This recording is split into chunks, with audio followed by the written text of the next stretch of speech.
see what I see?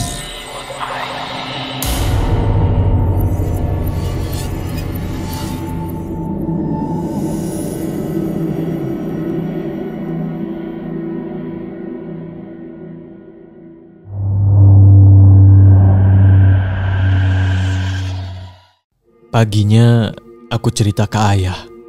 Napasku masih ngos-ngosan. Yah, aku lihat sesuatu di sungai semalam. Bukan Lekco atau Lekno. Ayah menunjukkan muka serius, tapi ya ayah gak takut, cuma bilang katanya mungkin itu penunggu sungai. Jangan dekat-dekat lagi ketika malam. Sebenarnya aku punya banyak pertanyaan, tapi gak tahu kenapa ayah buru-buru pergi, ninggalin aku dengan banyak pertanyaan. Penunggu sungai, bukan Lekco atau Lekno. Siapa dia? Mau apa dia? Dan apa yang harus dikembalikan? Hari-hari setelah itu makin aneh. Tiap malam aku mendengar suara air mengalir di luar rumah. Padahal tidak hujan. Kadang aku melihat bayangan sesosok perempuan di jendela. Tapi ketika aku cek, kosong. Ibu dan adikku mulai bilang mereka mulai dihinggapi mimpi buruk. Katanya mereka bermimpi terbawa terseret ke dalam sungai. Ada tangan dingin yang menarik kaki mereka. Aku tahu ini bukan cuma kebetulan. Ada sesuatu di sungai yang mengincar kami. Dan aku gak bisa untuk pura-pura tidak tahu. Malam ke-7 setelah banjir, aku udah gak tahan. Aku nekat balik ke sungai, membawa pisau tua dari dapur. Entah buat apa, cuma biar berasa aman aja sebenarnya. Dan malam itu bulan tertutup awan, gelap sekali. Aku berdiri di tepian sambil menatap sekeliling. Dalam hati, ayo, keluar. Aku ingin tahu apa yang kamu mau.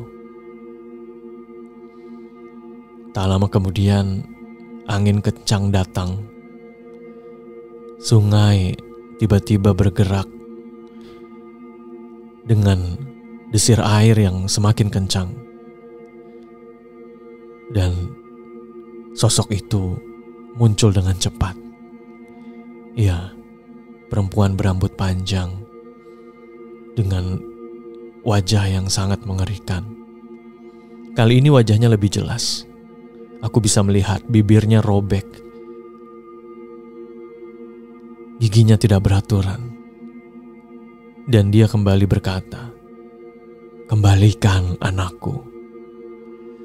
Suara ngiang dari air terdengar seperti sungai itu ikut berbicara, ikut menggemakan suara sosok perempuan itu. Aku mundur, pisau di tangan sepertinya tidak berguna sama sekali. Apa yang ingin dikembalikan? Anak? Apa maksudnya? Tiba-tiba aku teringat cerita ayah ketika aku kecil. Dulu di desa ini, konon katanya sering memberikan sesaji atau persembahan kepada roh penunggu sungai. Ya, aku tahu itu salah, itu bukan hal yang dibenarkan. Tapi itu sudah menjadi tradisi desa kami dulu. Sebelum aku berpikir jauh, tiba-tiba sosok itu menjerit. Suaranya sangat nyaring, sangat memecah di malam itu. Air sungai tiba-tiba naik sampai ke kaki. Dan tangan-tangan kecil keluar dari air, mencengkeram kakiku, menarik aku ke bawah. Aku teriak, meronta, tapi tenaganya sangat kuat. Di tengah panik, aku mendengar tawa Lekco dan Lekno dari jauh. Tawa dua orang anak kecil yang sepertinya mereka bahagia melihat aku sengsara. Malam itu benar-benar menjadi kejadian yang sangat buruk dalam hidup aku tidak pernah bisa aku lupakan. Air sungai yang begitu dingin mencengkeram kakiku seperti rantai, dan tangan-tangan kecil dari dalam air menarik aku ikut menarik ke bawah sungai dengan tenaga yang tidak bisa dibilang itu bukan tenaga manusia. Aku meronta, mencoba mencabut pisau tua dari pinggang, tapi tanganku gemetaran. Ya, pisau itu cuma jadi hiasan doang. Di kejauhan, tawa Lekco dan Lekno semakin terdengar pelan dan menjauh. Sosok perempuan berambut panjang itu berdiri di tengah sungai. Kakinya bengkok, berlumut, sekarang menginjak air, dan matanya yang hitam polos menyala karena cahaya bulan yang malam itu terang memantulkan sinarnya dari mata sosok perempuan itu. Dia kembali berbicara, "Kembalikan anakku, atau kalian semua ikut aku." Aku sudah setengah tenggelam. Airnya keruh, bau amis masuk ke bajuku. Dalam panik aku teriak, "Tolong!" Suaraku terpecah malam saat itu. Saking takutnya, suaraku jadi parau. Lampu rumah menyala sebenarnya, dan alhamdulillah ayah mendengar teriakan aku dan lari keluar. Mukanya pucat ketakutan ketika melihat aku nyaris tenggelam terbawa sungai.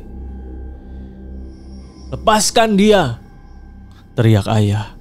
Ayah membawa kayu panjang, mencoba memukul tangan-tangan dari dalam air. Anehnya, sosok itu cuma berdiri, tidak bergerak, tersenyum dengan gigi-giginya yang tidak beraturan. Ayah menarikku sampai akhirnya aku bisa keluar dari dalam air. Kami berdua terjatuh tersungkur bersama di tepian dengan nafas yang ngos-ngosan. Sosok itu tetap diam, tidak mengejar, hanya melihat memperhatikan kami dengan muka penuh dendam. "Kalian tidak bisa lari," bisik perempuan itu. Kemudian pelan-pelan perempuan itu masuk ke dalam air, tenggelam, menghilang, meninggalkan riak kecil yang membuat bulu kuduk kami semua berdiri. Kami pun masuk ke dalam rumah. Suasananya tegang banget saat itu. Ibu sama adik terbangun, muka mereka pucat setelah mendengar ribut-ribut. Aku masih basah dan gemetaran, dan langsung memberikan ayah banyak pertanyaan. "Yah, jelasin, apa yang sebenarnya dia mau? Anak siapa yang dia minta?" Ayah duduk di kursi, mukanya tiba-tiba seperti orang yang ketakutan. Ayah diam lama, hingga kemudian keberaniannya muncul dan dia mulai bicara. Suaranya berat. Katanya, "Dulu, sebelum aku lahir, di desa ini punya tradisi. Tiap tahun desa ini memberikan sesajian ke sungai. Makanan, bunga, kadang ayam kecil. Katanya untuk bisa menenangkan roh penunggunya. Mereka bilang sungai ini hidup, punya roh, dan roh itu punya anak-anak. Lekco dan Lekno itu bagian dari mereka. Tapi ada satu rahasia yang disimpan oleh desa ini." Aku terus memperhatikan ayah, tapi jantungku semakin berdebar. "Rahasia apa ya?" tanyaku. Suaraku hampir hilang, dan ayah pun begitu. Nafasnya dalam, matanya berkaca-kaca. Konon puluhan tahun yang lalu, ketika aku belum terlahir, di desa ini pernah terkena musibah musim kering yang parah. Sungai kering dan orang-orang panik. Desa ini melakukan sesuatu yang tidak benar. Desa ini mengorbankan seorang bayi, anak dari keluarga miskin yang tidak punya daya. Desa ini melempar bayi itu ke sungai. Harapannya roh penunggu bisa memberikan hujan. Dan benar, hujan turun. Sungai pun kembali penuh. Tapi semenjak itu, penunggu dari sungai itu tidak pernah puas. Dia ingin anaknya kembali. Dan desa itu menyimpan dosa yang sangat besar. Aku mundur, badanku lemas. Jadi yang aku lihat tadi, ibunya bayi itu. Ayah mengangguk pelan. Dia menunggu bertahun-tahun. Dan ketika hutan ditebang, banjir datang, dia semakin marah. Lekco dan Lekno itu sebenarnya adalah utusannya, mengawasi kita. Dia menunggu untuk pembalasan dendam. Aku gak bisa ngomong apa-apa. Bayangan bayi kecil tenggelam di sungai. Ibunya yang bernyanyi di dalam air membuat aku takut sekaligus merasa bersalah. Padahal aku tidak ikut terlibat dalam tradisi desa berpuluh-puluh tahun itu. Malam itu kami tidak tidur. Duduk bersama, menyalakan lampu minyak, berdoa bersama-sama di dalam hati. Tapi sungai itu tidak diam. Suara air makin kencang, berbunyi seperti nyanyian seorang perempuan. Perempuan yang merindukan anaknya. Tiba-tiba kami semua dikejutkan oleh suara ketukan pelan di pintu belakang. Kami terdiam kaku, ketakutan. Hingga kemudian ayah berdiri membawa kayu yang tadi ia bawa, membuka pintu dengan pelan, dan tidak ada siapa-siapa di sana. Hanya sehelai daun pisang basah terletak di lantai. Berlumpur-lumpur. Ya, daun pisang itu penuh lumpur hitam. Dari jauh, tawa Lekco terdengar.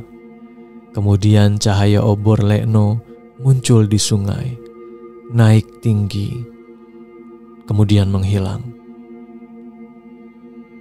Keesokan harinya aku memutuskan untuk mencari jawaban dari semua misteri ini. Aku pergi ke seorang sesepuh di desa yang tinggal di ujung kampung. Dengan suara gemetar aku menceritakan semuanya. Iya, sesepuh itu seorang nenek. Nenek mendengarkannya sambil tersenyum-senyum kecil. Suaranya serak. Dan nenek berkata, "Kalian pikir dia cuma minta anaknya balik? Bukan, nak. Dia mau kalian semua, keturunan yang mengorbankan bayi itu, menjadi tersiksa dan harus mati di tangannya." Perempuan itu adalah ratu penunggu dari sungai itu. Dan ternyata aku baru tahu, yang mengorbankan bayi ketika puluhan tahun itu adalah buyut-buyut aku. Aku bengong, terus dia melanjutkan. Nenek itu bilang bayi itu bukan sembarang anak. Itu adalah anak haram dari leluhur keluarga kalian. Disembunyikan, terus dikorbankan agar aibnya hilang dan ibunya mati dalam sedih. sumpah balas dendam ke semua keturunannya. Aku pulang dengan kepala yang sangat pening. Malam itu aku balik ke sungai membawa doa-doa. Ya, aku tak lagi membawa sesajen. Aku hanya bisa mendoakan agar apa yang terjadi puluhan tahun silam bisa termaafkan. Tak lama sosok itu muncul lagi. Mukanya penuh luka darah. Tapi dia tidak menyerang. Sepertinya dia, entah ya, takut atau jadi tenang mendengar doa-doa yang aku lantunkan. Tak lama sosok perempuan itu kembali hilang tenggelam ke dalam sungai. Sungai menjadi sepi. Tidak ada bisikan atau tawa lagi. Aku pulang ke rumah dan bicara kepada keluargaku. Sepertinya kita harus membuat sebuah pengajian besar di wilayah sungai ini. Mendoakan agar semua dosa-dosa yang pernah diperbuat oleh desa ini bisa dimaafkan. Agar kita semua menjadi tenang dan selamat. Oke, itu dia mencekam untuk episode kali ini. Gimana? Seru banget ya. Semoga nanti pengirimnya bisa kirim cerita lagi. Siapa tahu ada lanjutannya kan. Terima kasih juga untuk warga Sukawedi yang sudah mendengarkan sampai habis. Jangan lupa di subscribe ya, nggak bosan-bosan. Di subscribe, dinyalakan lonceng notifikasinya, dan dibagikan ke teman-teman yang juga suka dengan cerita horor. Sampai jumpa di episode selanjutnya. Saya Raden Ruli pamit. Wassalamualaikum warahmatullahi wabarakatuh.